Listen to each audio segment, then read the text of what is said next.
असीम वकार साहब, ये मुद्दे हैं, ये बैटिंग वेटिंग हल्की बातें करके मुद्दों से ध्यान मत भटकाइए। ये सब पुरानी बातें हो गई, गोदी मीडिया और ये सब, वो जवाब दीजिए। अरे हम बताने तो जा रहे हैं, आप बोलिए रहे। एक प्रदीप भंडारी करके पहले पत्रकार हुआ करते थे, एंकर थे। अच्छा, आपने मुझे कुछ प्रदीप भंडारी जी की छवि दिख रही नहीं तो आपकी फिर नजरों का दोष है। फिर आप अपनी आंखें टेस्ट कराइए और चश्मा लगवाइए बढ़िया सा, चश्मा लगवाइए बढ़िया सा।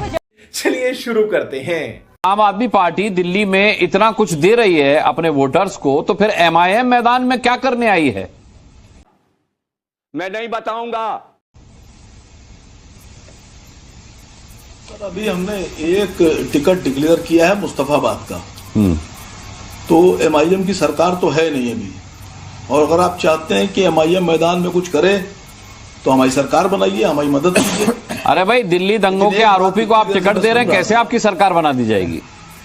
अच्छा, गारंटी आपके हिसाब से वो आरोपी जो है वो उनका दंगे में हाथ है? आप मैं तो आरोपी कह रहा हूं ना, आरोपी ही तो कह रहा हूं मैं, ताहिर हुसैन को। और दूसरे पर आप विचार कर रहे हैं, क्या नाम है, शाहरुख पठान। नहीं,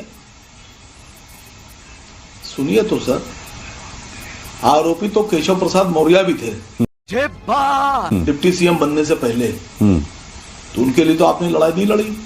केशव प्रसाद मौर्य ने कौन सा दंगा कराया? और मुकदमे तो नहीं, मुकदमे उनके पर थे कई। नहीं, कौन से दंगे का आरोप है उनके ऊपर, ये तो बताइए। मंत्री जी, मैं भी जानना चाहता हूं, मुझे ज्ञान नहीं। भाई साहब कुछ ज्यादा नहीं हो गया ये? मतलब अरे सर, आपराधिक मुकदमे थे बहुत से। आपके पास जानकारियां नहीं है सर। हाँ, प्लीज आप पूरी जानकारी लेके बैठा कीजिए। अच्छा। मुख्यमंत्री जी ने मुख्यमंत्री बनने के बाद अपने मुकदमे वापस किए। शाबाश बेटा। अब क्या ये भी बताना पड़ेगा? मतलब अब आसिम वकार क्या जी के लिए तो आप रिपोर्टिंग मान रहे हैं ना ताहिर हुसैन? अभी आप कह रहे थे मैं उसे आरोपी क्यों कह रहा हूं, और क्या मैं ये साबित कर रहा हूं कि उन्होंने दिल्ली में दंगे करवाए। तो आप मान रहे हैं ना, मतलब एक आरोपी को आप टिकट दे रहे हैं। हाँ बेटा।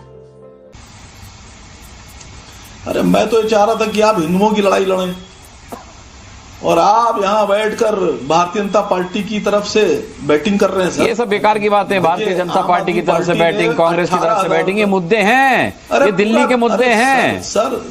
आप देख तू सर असीम वकार साहब, ये मुद्दे हैं, ये बैटिंग वेटिंग हल्की बातें करके मुद्दों से ध्यान मत भटकाइए। ये सब पुरानी बातें हो गई, गोदी मीडिया और ये सब, वो जवाब दीजिए। जली ना, तेरी भी जली ना।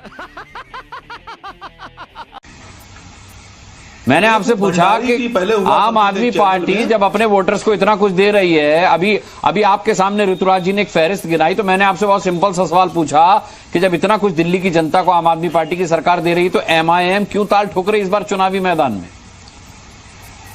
मैं नहीं बताऊंगा। अरे हम बताने तो जा रहे हैं, आप बोलिए रहे। वो एक प्रदीप भंडारी करके पहले पत्रकार हुआ करते थे, एंकर थे। अच्छा, आपने मुझे कुछ प्रदीप भंडारी जी की छवि दिख रही। नहीं तो आपकी फिर नजरों का दोष है। फिर आप अपनी आंखें टेस्ट कराइए और चश्मा लगवाइए बढ़िया सा, चश्मा लगवाइए बढ़िया सा। असीम वकार साहब, ये दिक्कत है आप लोगों में कि आपको इंसान जो होता है वो दिखता नहीं है, उसके अंदर आपको अपने मन मुताबिक छवियां दिखती हैं। यही दिक्कत है आपकी पार्टी की भी, आपके बैरिस्टर साहब की भी और आपकी भी। जली ना, तेरी भी जली ना। यही दिक्कत है कि आपको जो इंसान जैसा होता है वैसा दिखता नहीं है। लेकिन मैं ये गलती नहीं करूंगा। काम कीजिएगा, मैं आपको असीम वकारी कहूंगा सर। इस शो मैं आपको असीम वकारी कहूंगा सर। इस शो को खत्म होने से बाद देखिएगा आप। मैंने सारे शो देखे हैं कि आप कैसे हैं। मैं शो देख लूंगा, आप आईना देख लीजिएगा। किसी को मैं इस शो को देख लूंगा, डिबेट खत्म होने के बाद आप जाकर आईना देख लीजिएगा। बिल्कुल देखेंगे सर, बिल्कुल देखेंगे। लेकिन बोलने तो दीजिए कम से कम। उनको तो ये बहुत सच्चे इंसान नजर आते हैं। आप तो तनख्वाह से ज्यादा काम करने लगे। नहीं,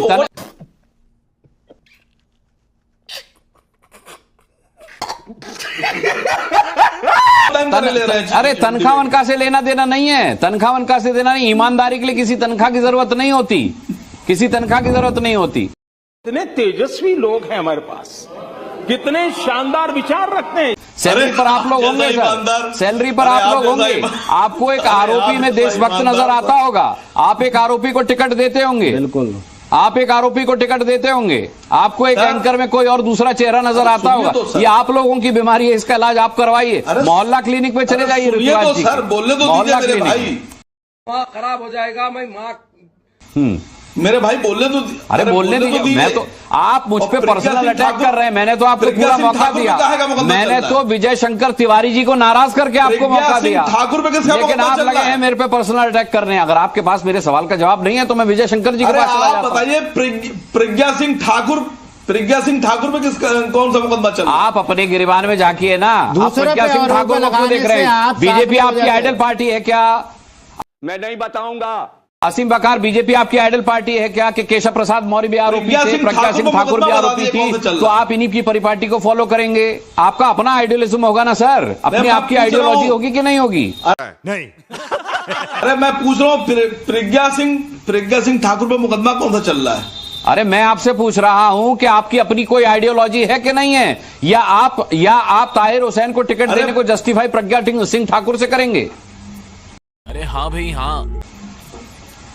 अरे प्रज्ञा सिंह ठाकुर जो आपकी बहन है, सिस्टर, उन पे मुकदमा कौन सा चल रहा है? आपकी नहीं है क्या? आपकी नहीं है क्या? नहीं। महिलाओं के प्रति यही सम्मान है आपका? इनकी सोच इसी से पता लगती है अनुराग जी। प्रज्ञा सिंह ठाकुर मेरी बहन जिस नहीं व्यक्ति है। के खिलाफ जिसके घर से तो फिर मेरी बहन कैसे हो गई वो? फिर मेरी बहन कैसे बना दिया आपने? आपको यह अधिकार किसने दिया? अरे आपकी बहन है वो।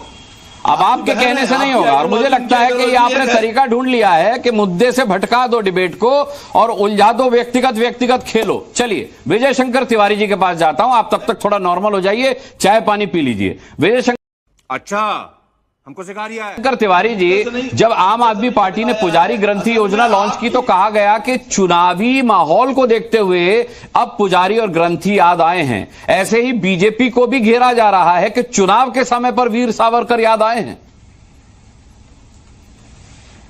दोनों बातें अनुराग जी में चर्चा करूंगा।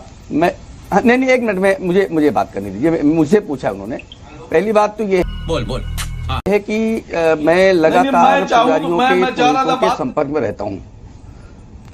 एक मिनट मैं लगातार पुजारियों के संपर्क में रहता हूं, अर्चक पुरोहितों के संपर्क में। आपने मेरी बात ही नहीं आने दी। आप एक मिनट चर्चा कर रहे हैं। आपने अपने मौके का फायदा नहीं उठाया सर। मैं क्या करूं, माफी के साथ कह रहा हूं।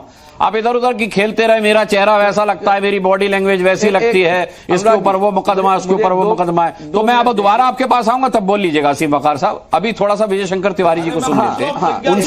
हम मालूम है तेरे बाप को मत सिखा। चल, आप ही के मन का सवाल पूछा है मैंने। विजय शंकर तिवारी से आप ही के मन का सवाल पूछा है मैंने, सुन लीजिए।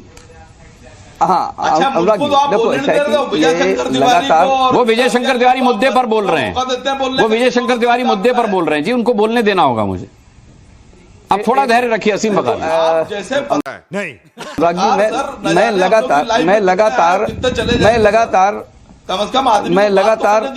आप अगर मुझ पर व्यक्तिगत हमले करने के लिए आए हैं तो जा सकते हैं। नहीं, अगर आप मेरे जैसा पत्रकार और इसके जैसा पत्रकार उसके जैसा पत्रकार करेंगे तो पत्रकारिता की डेफिनेशन मुझे आपसे नहीं पूछनी है असीम बकार। अनुराग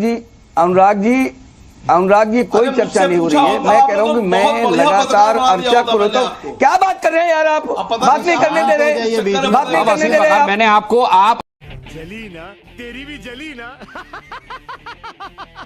आप जो कह रहे थे ना, बाद में जाकर डिबेट देखिएगा आपको कितना मौका दिया मैंने बोलने का। आपको कितनी देर बोलने का मौका दिया और आप क्या बोले ये भी देखिएगा आज की डिबेट में। बोलने ही नहीं दिया। खैर, विजय शंकर तिवारी जी अपनी बात पूरी कीजिए। मैं पूछ रहा हूँ प्रज्ञा सिंह ठाकुर पे मुकदमा कौन सा है? आवाज बंद करिए, इसके बाद बात करते हैं। बोलिए आप बोलिए। क्या इनको बोलना आता नहीं, कुछ बात करना नहीं, इनके पास विषय है नहीं। फिर मुझे ये शुरू करना पड़ेगा कि जो मुद्दे पर नहीं बोलेगा मुझे उसकी आवाज बंद करनी पड़ेगी। अब तक मैंने डिबेट में ऐसा किया नहीं है। बंद कर दिया आवाज। बंद करिए, इनकी बंद करिए। नहीं, मेरी हैसियत का आपको अंदाजा नहीं है असीम बकार। मेरी हैसियत का आपको अंदाजा नहीं है, अभी छोड़ दीजिए, उसमें नहीं घुसते। चलिए विजय शंकर तिवारी जी बोलिए। देखो अनुराग जी, हाँ बिल्कुल मुझे अंदाजा है। अनुराग जी देखो, ऐसा है, मैं अर्चक पुरोहितों के बीच में हमेशा संपर्क में रहता हूं और जब से ये घोषणा हुई है मैं लगातार उनके संपर्क में हूं। वो कहते हैं मुझे सब कुछ पता, जैसे दिल्ली में यमुना साफ हो गई, जैसे वो कूड़े के पहाड़ साफ हो गए, वैसे ही हमें ये जो घोषणा की है वो मिल जाएगी। और 5 साल पहले जो मौलानाओं को इन लोगों को 18,000 रुपए दिए थे, अगर वास्तव में मंदिरों के अर्चकों को, पुरोहितों की इनकी चिंता होती, इनको चिंता होती, तो जब वो 18,000 मौलानाओं के देने की बात की थी तब भी ये अर्चक पुरोहितों को दे देते। इसलिए वो तो बिल्कुल स्पष्ट हैं। आज के लिए फिलहाल इतना ही। आपकी तरह मैं भी मायूस हूं, लेकिन उम्मीद पर दुनिया कायम है। दिल दुखा है लेकिन टूटा तो नहीं है, और उम्मीद का दामन छूटा तो नहीं है। इसलिए आज के लिए इतना ही।